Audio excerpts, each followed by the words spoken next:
one of my questions is, how do you think that the COVID pandemic has affected um, the athletes of Area 13 and their families?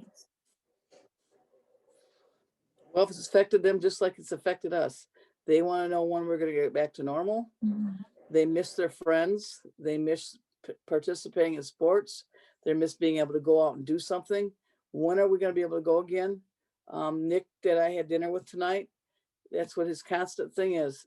When can we play again? When can I see my friends again? When can I see? It's affected them that way.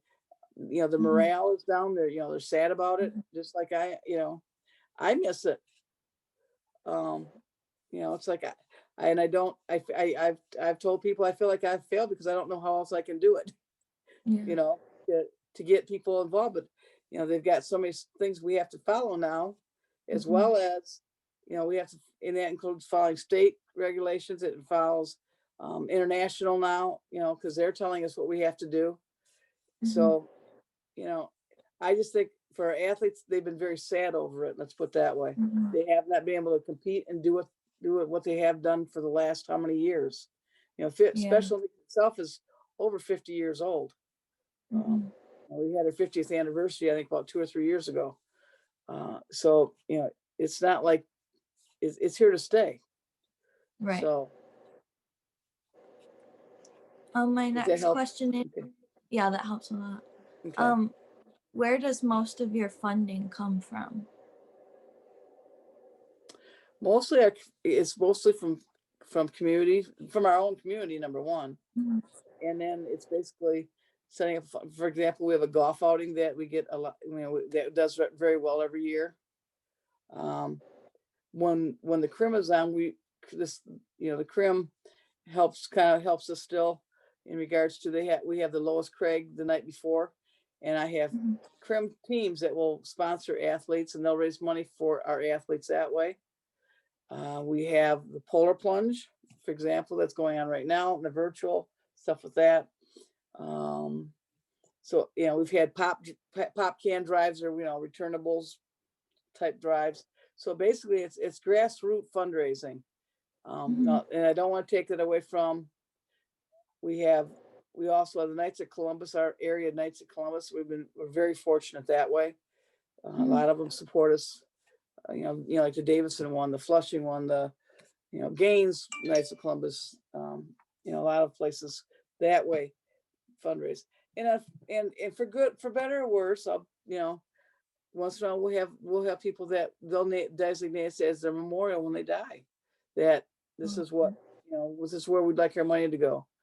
Mhm. We had a crim member that he passed, and that's what he said. I want all the money that people would normally do. They sent it to Special Olympics, and it That's and it was awesome. and that was nice. And Mhm. and he was always very supportive. And um, his athlete, matter of fact, the athlete that they had was the athlete of the week 2 years in a row during that week of the crim. So that's kind That's of awesome. what it's at. It's not like we don't get federal money. We don't Right. get state. It's not like it's not a funded thing like that. Now we do have what they call unified sports in schools, unified schools, where there is money that is allocated from the federal because it's part of the school programs. That some money, but that's not the money we get. So it's kind of like two Right. separate. And I try to tell people, because it's like, you really need to make that clear, because I tell people we don't get money from the government, and then you're walking around saying this, and it needs to be kind of made. It's if it's done in school, they may get extra. But when I say that, for example, Grand Blank's a unified school. Grand Blanc High School is a unified school. They may get $1,000, and that's about it to help them do what they want to do and that includes having a bowling league, having cross country skiing, Mhm. all the different things they do.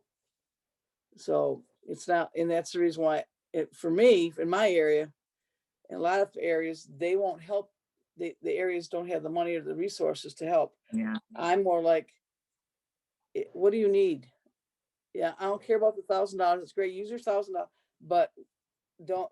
They kept, for example, in Grand Blanc. I'll be honest. They used hand-me-down uniforms from the Grand Blanc basketball team.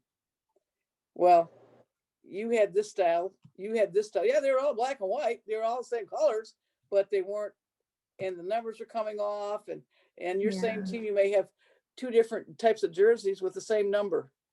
Yeah. So, and I want, you're not doing this ever again. You were getting you know, so it's like that kind of stuff. Right. I want you to, just like you would not send your, you know, brother out or your sister out on a regular and quote normal team, and they would not look like that. They're going to have uniforms that Right. match. So that's what I want. I want my athletes to be treated with the same dignity that everybody else is treated as. So how's that? I like that. The last question I have is, what do you hope to see in the future as far as Special Olympics goes? As much as I like to see us, I won't say us all play together, Hmm. and it is what that's what I'd like to see. But I also think for a lot of our athletes, they're more comfortable playing with their friends, their peers. You know, I don't. I like to play basketball. I like to play tennis, but I don't want to play against Martina Navratilova or you know, whoever. You know what I'm saying? I want to play against my peer that I know maybe I have a shot at. You know, or you know, it's that type of thing. So, you know, I think it's letting our athletes be a part of the community and be accepted within the community, but also letting them have their own time.